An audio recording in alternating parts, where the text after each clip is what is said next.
I've run 4 marathons now, 4 full marathons, finished all of them. My job is as a software engineer out in Marlboro, which is kind of a hike, so it takes some time out of the day that I could use to train or whatever, but thankfully the hours are very flexible, so I could kind of go in when I want most days, leave when I want most days. I did try training in the morning sometimes. I just don't really like running in the mornings at all. The cold dark just really doesn't do it for me. So, I'll head off to work, and then I'm able to leave, for track workouts or whatnot.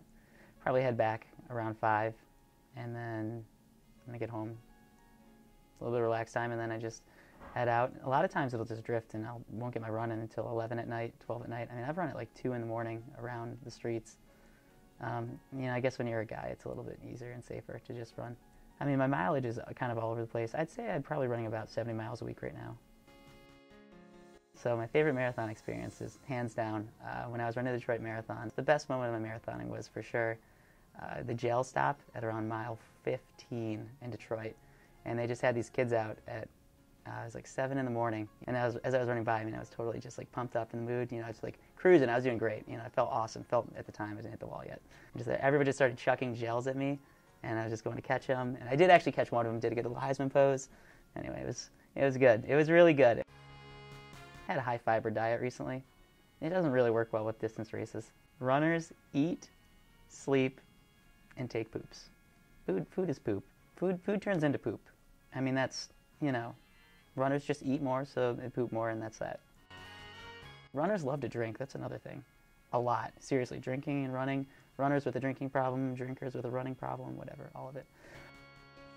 I tweaked my calf yesterday.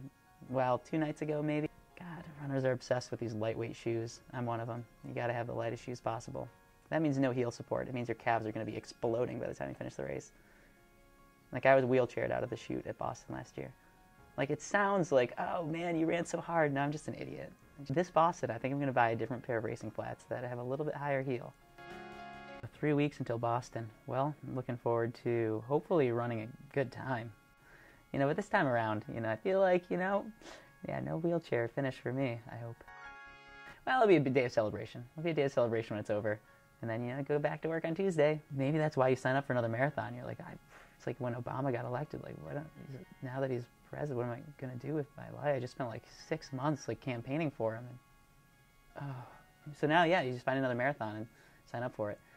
It's better the presidency. You got to wait another like 3 years before you can actually do anything. See, I can just like go pick any marathon down the street and go sign up for that and like, thank God I have a reason to live again.